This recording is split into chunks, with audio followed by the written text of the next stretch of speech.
conceito de refugiados são de indivíduos que são obrigados a deixarem seu país de origem pelo medo de serem perseguidos pela sua raça, religião, grupo social ou pelas opiniões políticas, ou quando o país se encontra em uma grave situação de conflito, de violência generalizada ou um desastre ambiental. Em todos os casos, os refugiados precisam se deslocar, né, para preservar a sua própria vida, a liberdade, né, uma vez que isso o Estado não pode mais garantir. Durante todo o processo, a gente percebeu que a Medéia é uma exilada, é uma refugiada. A Medéia da Christa Wolf, ela tem que fugir, né, do seu país. E aí, numa forma de tentar dialogar com o texto, com essa novela da Medéia Vozes, a gente procurou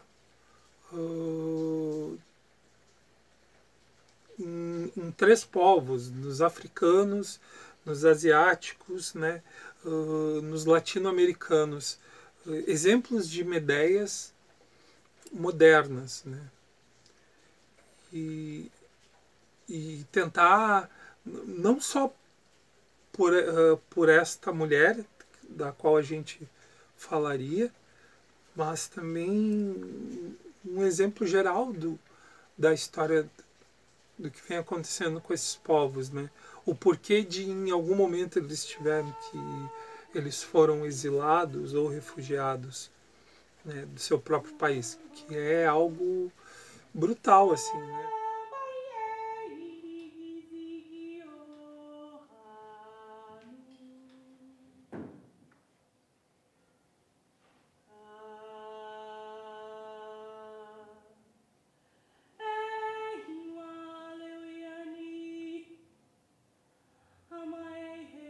Então tem essa primeira cena desses exilados, que são os exilados africanos, né?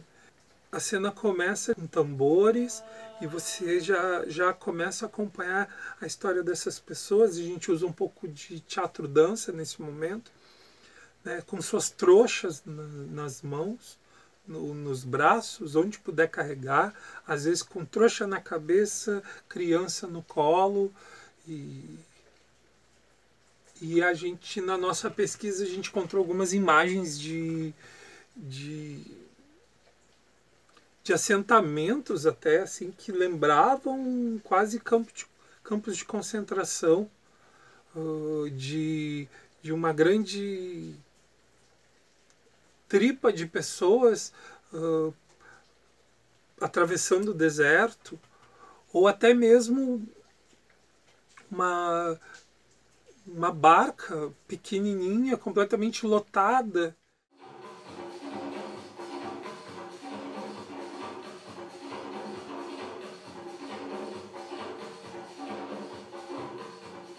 E quando a gente pesquisou sobre nomes de Medéias, essas Medéias modernas, no caso da África, a gente chegou à voz da Waris Dirie. Eu não sei se é bem assim que se pronuncia o nome dela, né?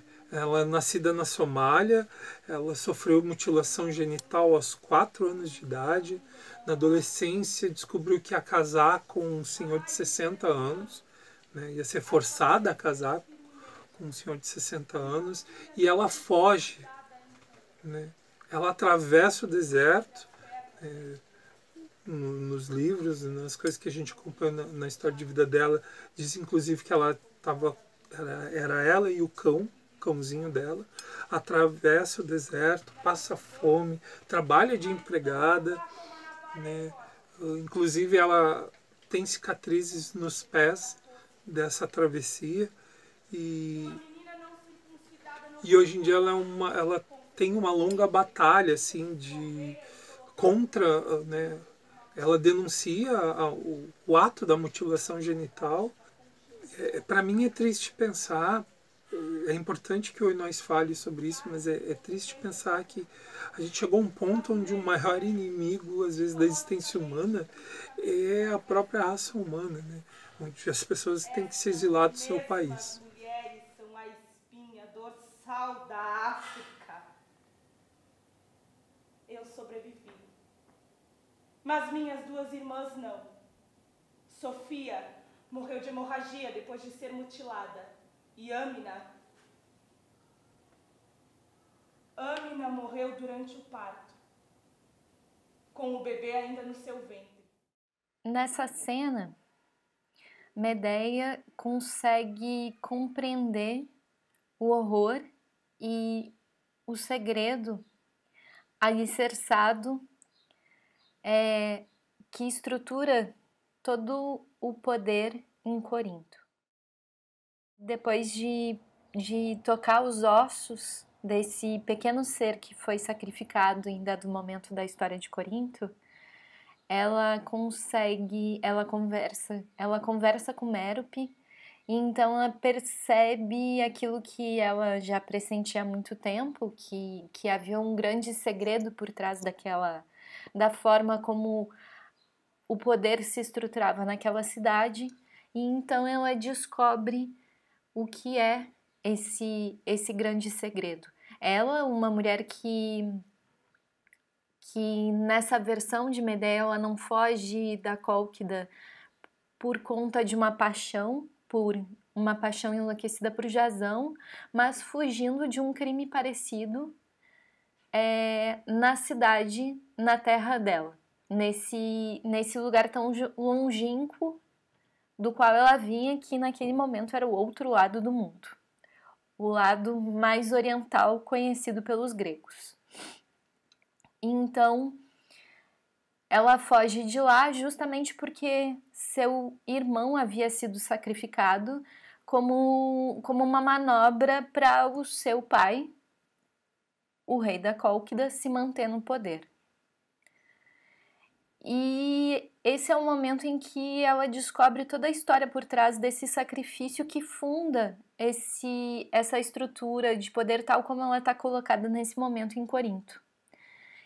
E ela descobre que também a sociedade de Corinto, nesse momento, está fundada sobre um grande sacrifício, ou seja, sobre uma grande violência.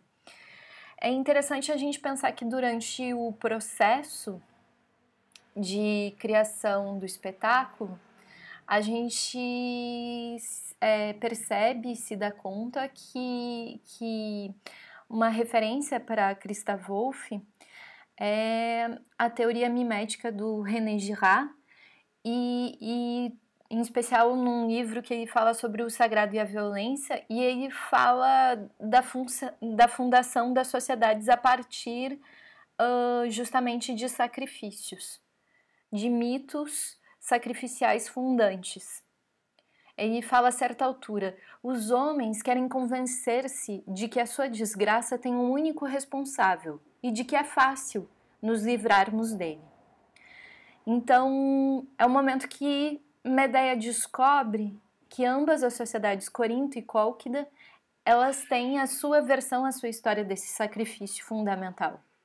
E nas duas sociedades, esse sacrifício serve para estabilizar um poder estritamente patriarcal, que retira todo o poder das mulheres. No caso da Cólquida, haviam ainda resquícios de um poder matriarcal, de uma outra possibilidade de relação entre homens e mulheres, e de não dominação das mulheres pelos homens, mas essa visão imperialista que o rei da Cólquida tem, busca então tirar toda a possibilidade de as mulheres continuarem tendo voz dentro daquele estado.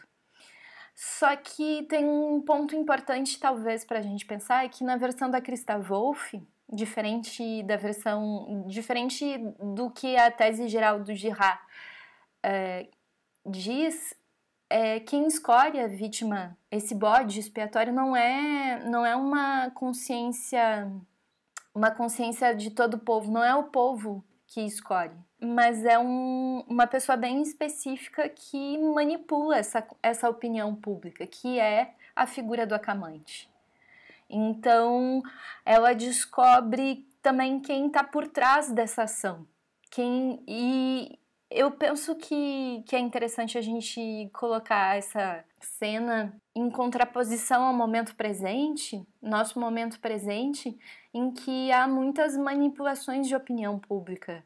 E em tempos de fake news e todas essas questões, é muito interessante a gente pensar como a opinião pública consegue ser manipulada e, por exemplo, nessa cena ela descobre que a Acamante diz que Aifínui ele dá a notícia para a população de que Aifínui foi casar com um príncipe distante e por isso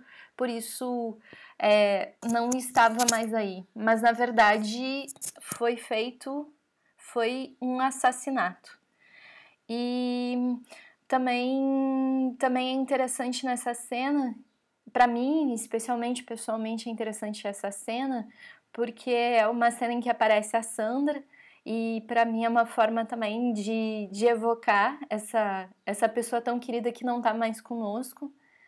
E depois, nas últimas temporadas que a gente fez, eu estava fazendo essa personagem, a Merope, que é aquela que cultiva de forma silenciosa a memória desse crime tão horrendo. E, de certa forma, o seu silêncio também é uma forma de resistência e de contraposição a essa violência extrema e esse poder imperialista, patriarcal que se impõe sobre tudo. Então... E talvez seja outra coisa que a gente possa relacionar ainda, é que a própria Medea vai ser, no percurso da peça, ela vai ser a próxima vítima dessa forma de lidar com aquilo que uma sociedade não quer confrontar em si mesma. Então ela, como mulher estrangeira e mulher que tem a sua própria voz e que não baixa a cabeça, ela também se torna um ótimo bode expiatório para carregar todas as culpas que essa sociedade tem. Então, acho que é uma cena emblemática nesse sentido também.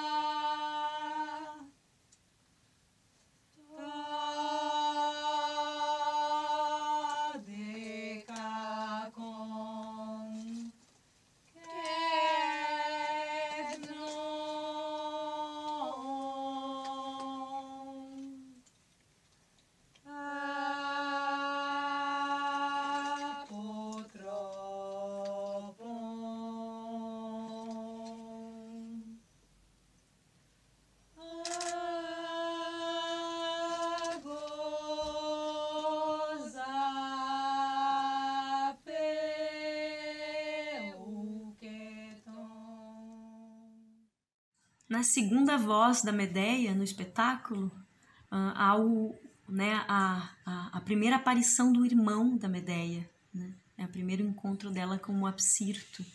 Ele aparece distante na voz do Jasão, que é a segunda voz na ordem do espetáculo, mas a distante não chega a haver relação. Então a relação com o irmão vai acontecer nessa voz, né? Que é a segunda voz da Medea.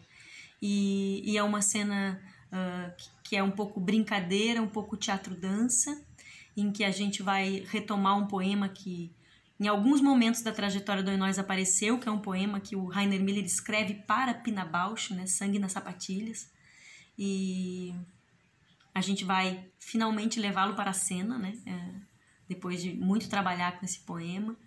Um poema que quem trouxe pra gente, acho que a primeira vez que a gente trabalhou com ele foi a Ingrid Coldella, numa das oficinas que ela deu aqui no Oi Nós, numa mostra de teatro Oi Nós é que traz jogos de aprendizagem. A Ingrid esteve com a gente, ela fez toda uma atividade e nos deu, assim, impresso em mãos esse poema. E a partir dali a gente em alguns momentos trabalhou com ele. Então a gente acabou escolhendo esse poema para ser utilizado nessa brincadeira com o irmão. Como no cenário da Cólquida, esse é o cenário tipo mais... A gente quis trazer esse estranhamento, tentar dar esse deslumbramento que a gente tem com o Oriente, né, nós ocidentais, assim. Então a gente queria trazer essa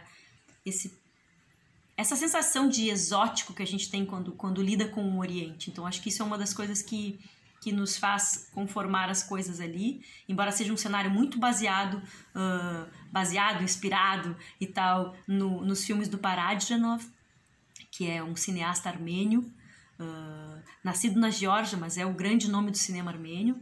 E então a presença dos tapetes, muitas cores, muitas patronagens e tal, tem muito desses filmes, mas tem esse objetivo, né? Causar no olhar do ocidental esse deslumbramento que o Ocidente nos causa. E o Jazão chega nesse lugar e encontra a Medéia, né? E é nesse cenário onde nós enchemos de areia de praia, essa areia branquinha, fininha, em que a gente, a cada passo, enterra os pés e tal.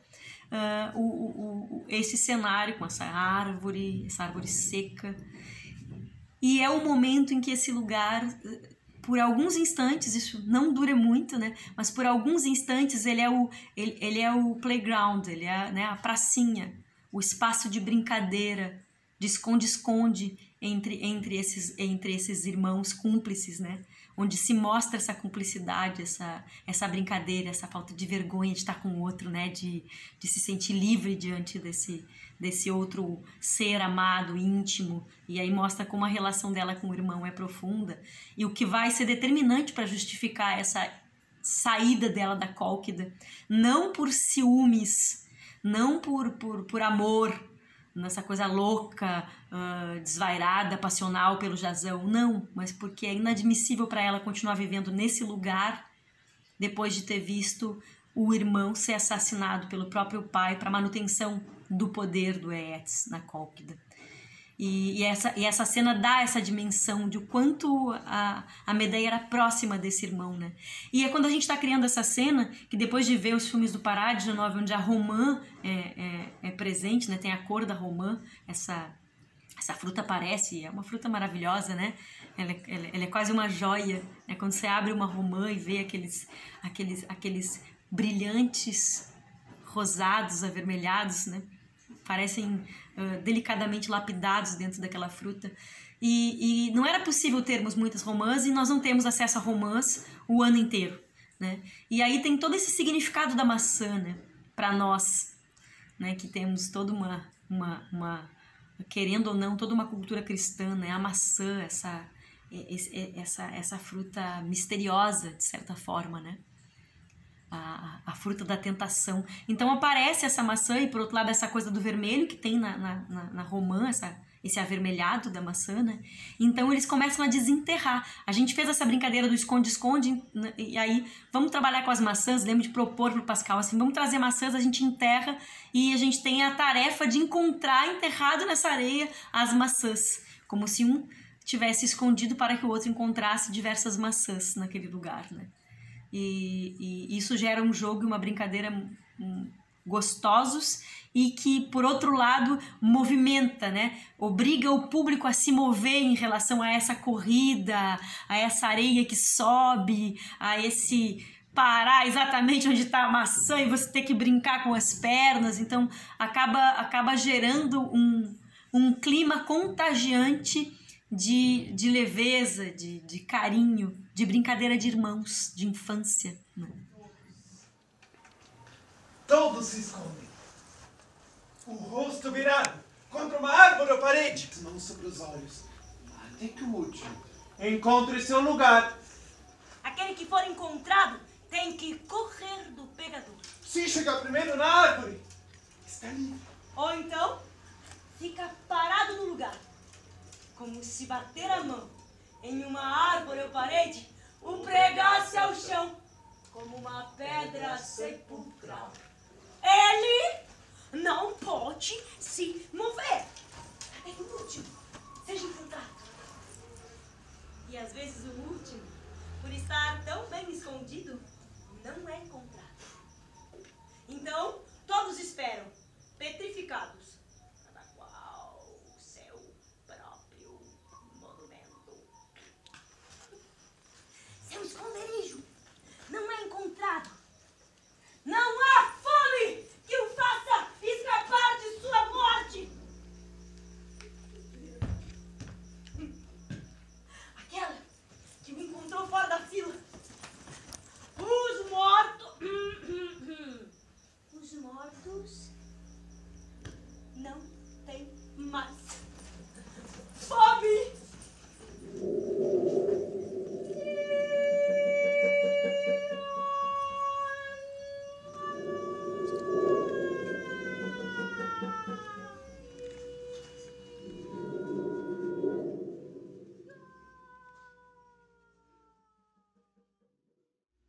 A quarta voz é a voz do Acamante.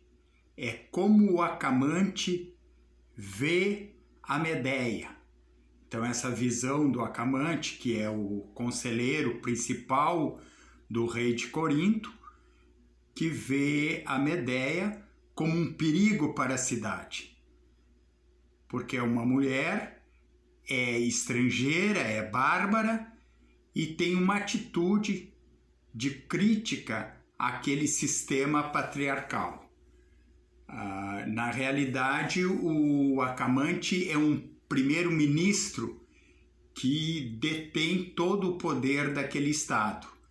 Ele representa o próprio poder em Corinto. E o rei é completamente manipulado pelas suas ideias.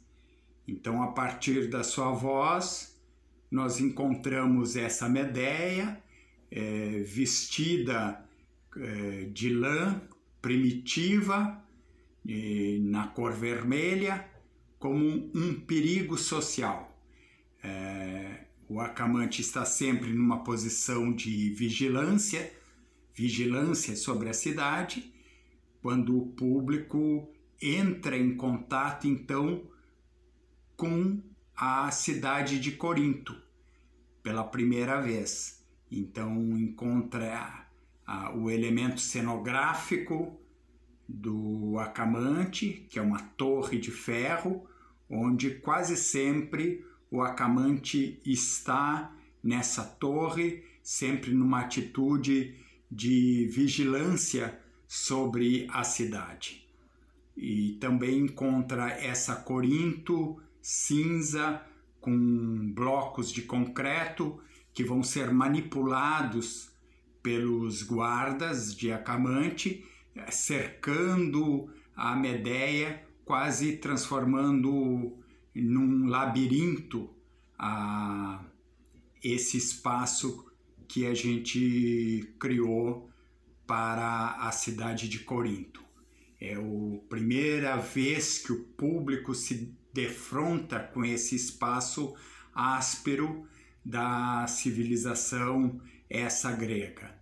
Existe um embate entre Acamante e Medeia, onde Medeia quer saber a verdade sobre o paradeiro da filha mais velha do rei, que foi assassinada a mando do Acamante, para que o trono não ficasse nas mãos de uma mulher. Durante a cena vai se desvelando essa terrível verdade, sempre manipulada pelo discurso vencedor do conselheiro do rei. Para a cidade existe uma mentira. A filha do rei está casada, feliz num reino distante. O Acamante assusta a sociedade com a possibilidade que as mulheres no governo deixariam a cidade frágil e passiva para em seguida cair cativa de outros reinos mais poderosos. Com essa mentira, com essa manipulação da verdade, que o Acamante se mantém no mando da cidade. Na realidade, o rei é apenas um títere nas mãos desse personagem do Acamante.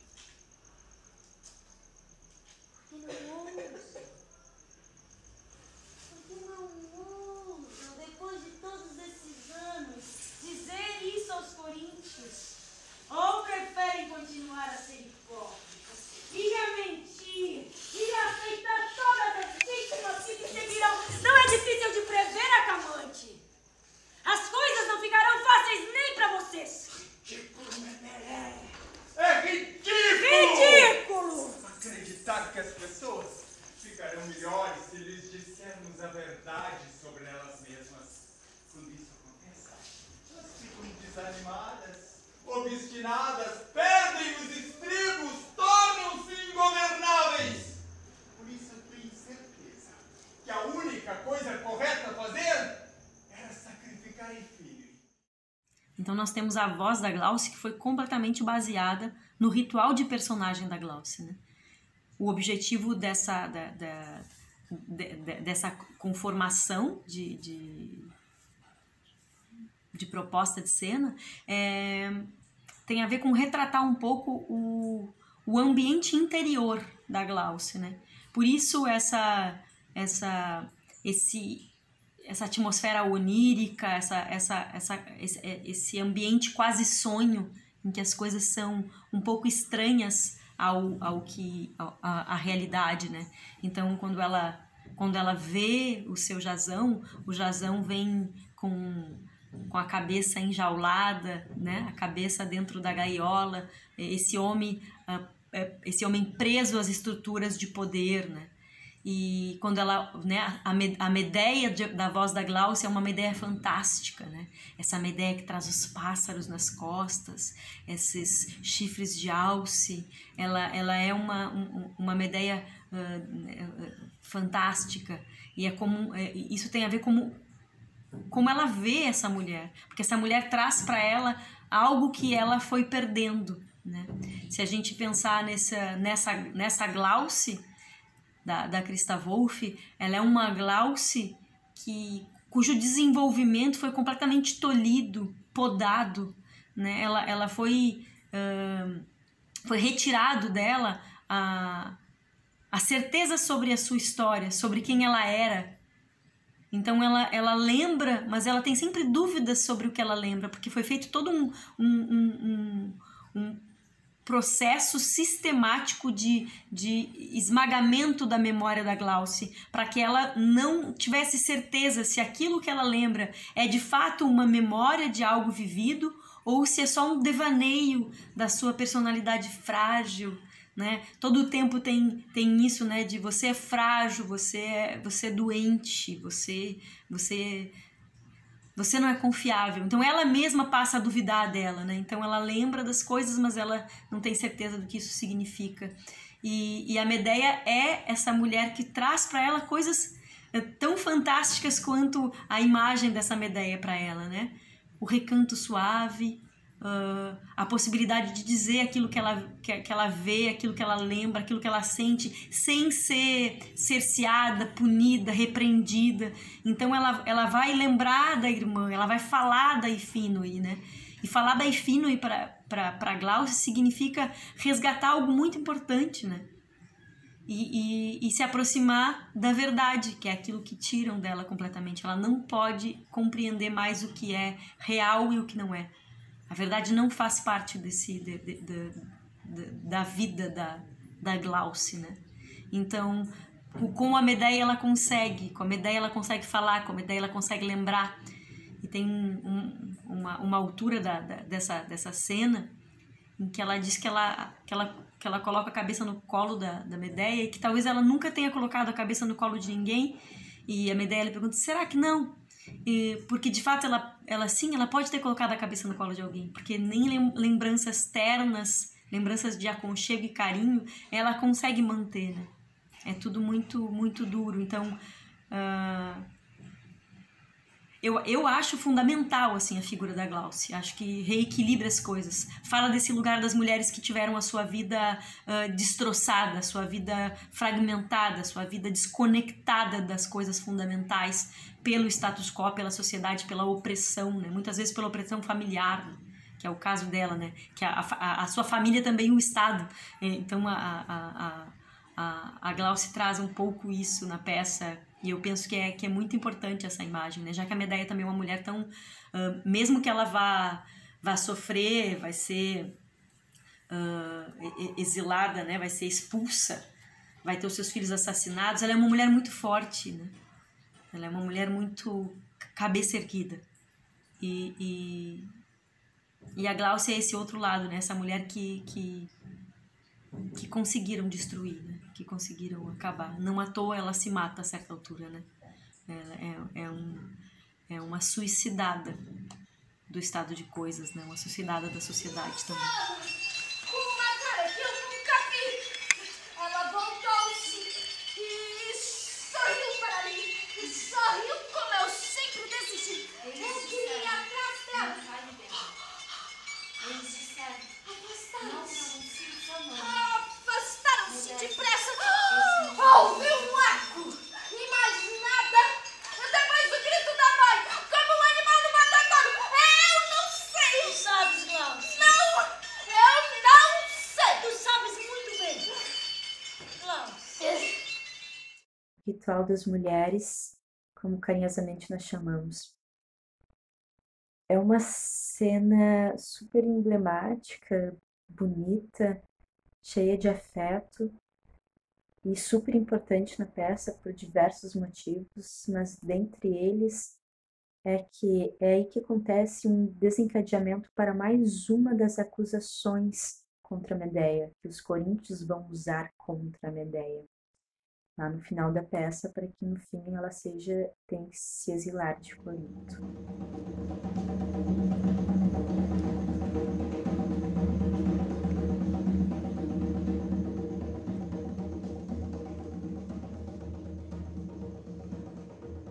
No romance da Christa Wolf, essa situação acontece quando as mulheres colcas que estão em Corinto se reúnem num ritual feminino de celebração ao feminino, à fertilidade, à primavera. E esse ritual ele é interrompido por uma ação violenta de uma personagem masculina, o Turon, que era o lenhador. Ele corta uma das árvores que para aquelas mulheres era sagrada. Em resposta a isso, as mulheres capam ele. Medea, que não participa da ação, pelo contrário, ela o ajuda para que ele não morra, já que ela é uma curandeira e uma pacifista acima de tudo. Ela é acusada depois de ter realizado essa ação, de ter capado o Turon. Nós, depois de muitas improvisações e discussões sobre a cena, chegamos num consenso de que a ação violenta masculina deveria ser ainda mais forte e mais violenta. E nós elegemos então um estupro. E intensificamos inclusive isso colocando um ator branco estuprando uma atriz negra, para justamente representar ainda mais o que toda a violência que a gente sofre hoje, todas as camadas de violência. Nós decidimos então que nós íamos realizar um metateatro, ou seja, de construir uma cena dentro da cena, com o recurso de máscaras e elementos que surgem na cena para ajudar a gente a contar essa pequena historinha, esse pequeno enredo do mito. No mito, nós temos o rapto da Perséfone, a filha de Deméter com Zeus. Perséfone é seduzida pelo aroma de uma flor e acaba sendo raptada pelo tio que estava apaixonado por ela, o Hades, e por ele é levada então ao mundo dos mortos. A tristeza de Deméter é tanta, e ela como deusa da agricultura, da fertilidade, A tristeza é tanta que faz com que as terras sequem e que não seja mais produzido nada. E Zeus, então, como atitude em relação a isso, após ter descoberto onde ela estava, a filha, faz com que Hermes vá buscá-la. Mas Perséfone come uma romã antes de sair do mundo dos mortos. Isso faz com que ela tenha um vínculo eterno com Hades. Então eles têm que entrar num acordo. Metade do ano, Perséfone viveria com Hades no mundo dos mortos, e esse seria o período de outono e inverno, e a outra metade Perséfone estaria então com a mãe, e aí se daria primavera e verão.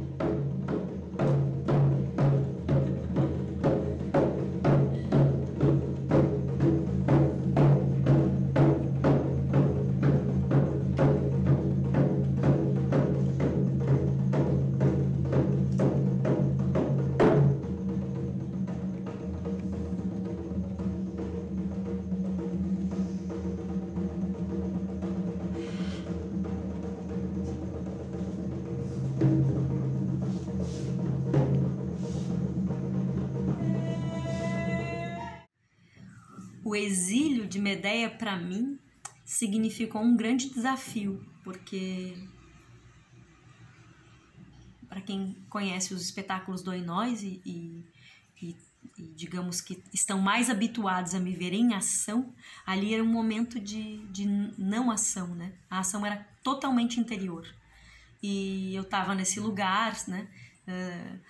Estou nesse lugar cercado de galhos secos, e até chegar, né, a essa conformação para a cena, né, que os galhos viriam do teto, que ela tá ali fechada nessa caixa de natureza morta, né, para dar a dimensão do exílio, né, de estar distante daquilo que lhe faz viva, de estar distante dos seus, de estar distante dos filhos. E o exílio começa, essa cena começa com a notícia da morte dos filhos. Ela está exilada e ela recebe a notícia de que os filhos foram apedrejados e que, além de tudo, imputaram a ela esses crimes, né? E que vão perpetuar com rituais anuais a lembrança da mulher que matou os seus próprios filhos, né? E é uma cena complexa para fazer, né? Uma cena difícil por conta disso, no primeiro lugar, mas depois porque era dar conta de algo muito pesado, né? De algo muito complexo, que é a sensação do exílio e essa perda daquilo que é muito precioso, né? Não sei quantas vezes a gente ouviu mães dizerem, né, que os filhos são como pedaços de si, embora eles sim, né, vão ficando independentes e vão sendo donos do seu próprio nariz e da sua própria vida, é como se algo dela tivesse sempre presente, né, na existência desses filhos. E aí é uma dimensão que eu penso misteriosa da vida, né, misteriosa da existência, e que está completamente ligada às mulheres, né, que é quem pode gerar. Então, para mim, pessoalmente, envolvia uma série de complexidades, né? E aí tem uma terceira, que é o fato de, ao compor esse texto para a cena final, há, claro, textos da novela da Christa Wolf e da Medeia, que já tinha aparecido na nossa versão de Aos que Virão Depois de Nós, Cassandra in Process, onde nós recortamos alguns trechos de Medeia Vozes e colocamos na voz de Cassandra. Na voz que eu digo, nesse caso, é na voz, né? Ela falava algumas coisas. E ela tinha este mesmo texto, né? Ela amaldiçoava também, né? Como a Medeia, com as mesmas palavras de Medeia, né? Isso também tornava um pouco mais complexo fazer, porque eu tinha feito Cassandra, né? E já tinha lido esse texto uma vez. Eu tinha o desafio de trazer para ele, no momento dos mais terríveis da peça, essa força solar que está dentro da Medeia e que para mim é a grande diferença entre ela e a Cassandra. A Cassandra para mim ela era mais lunar e a Medeia para mim é a mulher que carrega o sol dentro, né? Não à toa, né? Na tragédia ela vai embora, né? Com seu parente, o sol, que ele carrega numa carruagem. Para mim ela é solar, né? Então como é que mesmo nesse instante ela tem uma atitude solar? E é o que ela tem, né? Porque depois de perceber que não tem mais nada, ela encontra a força de alguém que já perdeu tudo aquilo que era importante para continuar de cabeça erguida e sair pelo mundo, em abandonar este lugar para encontrar muitos outros, né? Para deixar, talvez, quem sabe, oxalá, um rastro de que há muitas verdades a serem questionadas, né? E ela nos convida a fazer isso, né? Quando ela diz assim, quem vai acreditar nisso? E a gente se pergunta, puxa vida, nós todas e todos acreditamos nisso durante séculos e séculos. Um grito travado na garganta cresce, como um câncer na alma. Nasce muito mais tarde e derruba os palácios.